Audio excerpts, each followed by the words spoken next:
Superintendent Weiss, who has been on the job for 2.5 years, seems unfazed and continues to defend his record. In this morning, for the first time ever, Mark Kirk is shaking hands not as a congressman, but as a senator-elect. The research also uncovers glaring racial disparity. In Chicago, black women were 62% more likely to die of breast cancer than white women, compared with 27% in New York City. We're still in the midst of a high wind warning with gusts up to 40 miles an hour. The massive windstorm spawned 4 tornadoes, destroyed homes, downed hundreds of trees, and left thousands without power. And this weather isn't going to make today's cleanup effort any easier. This new electronic fetal monitoring system is one of the hospital's newest additions. It's capable of monitoring mother and baby from 12 locations within the hospital. Butch McGuire's plans to donate more than $1,000 of today's sales.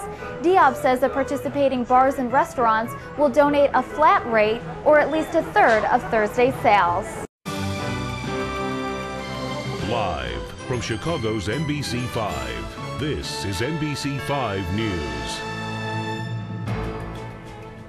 Hello, I'm Amber Lindke. Thank you for joining us. Here are some of our top stories today. Hope for the future. President Obama declares he wants American troops to be done with major combat in Afghanistan by the end of 2014. The president returned late last night from a 2-day NATO summit. NATO leaders agreed with Obama's 2014 timeline for Afghan troops to take over their country's security.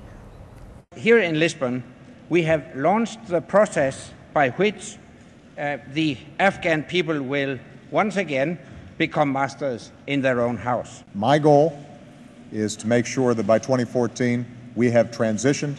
Afghans are in the lead. This date could become a moving target given the political climate in Afghanistan and the Taliban's stubborn resilience. The U.S. has about 100,000 troops there now. Former U.S. Senator Carol Moseley Braun formally joins Chicago's mayoral race. With a half-dozen contenders, Moseley Braun is one of the last to declare her candidacy. She is touting her experience as a small business leader, but she will have to address some past miscues, including her highly criticized visit with a brutal Nigerian dictator. If elected, she says she'll work to make sure all of Chicago's neighborhoods are represented. Chicago is made up of her neighborhoods and is the sum of all of her communities. And we must make sure that none of them fall apart or are neglected. She joins a packed field, one of 6 that have now officially announced they are in the race. Did you see it? One of the city's most popular events lit up the town last night. 3, 2, 1. Happy holidays! That's always the moment everyone waits for. Minnie and Mickey officially turning on the lights at the Michigan Avenue Lights Festival. Nearly 1 million people turned out for the parade and fireworks. We'll have more news updates throughout the morning. For now, I'm Amber Lindke. Have a great day.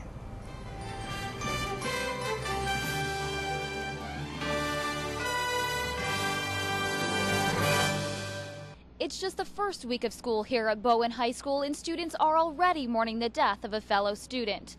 Locals are devastated that the first student death occurred in their own South Side neighborhood. Just 2 blocks from this school, 2 teens are shot on South Saginaw while walking home. 16-year-old D'Antonio Goss was killed.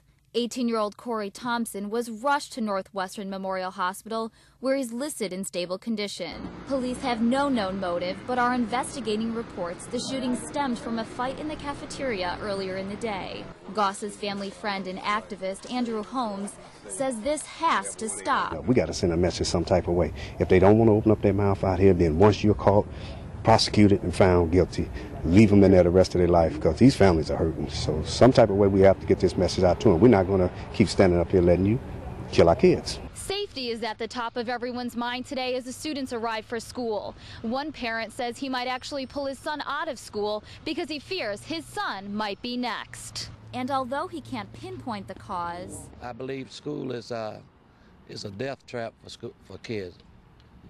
I don't know if it got something to do with the school system or what. And even with added security, some students say they don't feel safe.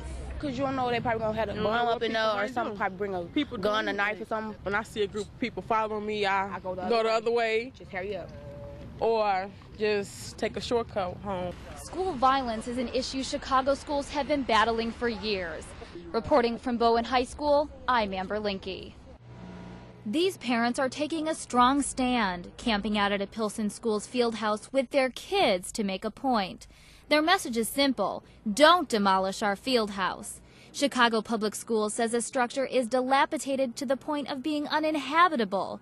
But protesters demand that the CPS build a library in the field house to give Whittier Elementary students a place to study. If you want our kids to go to high school, to go to college, they need the basic skills to know how to do research. They need the basic skills to have their reading levels up to compete with the other children. Parents say they need to keep the field house and build a library because inside the actual school, there's just not enough room. Our rooms are crowded with students. They're over. We got 44 students per class.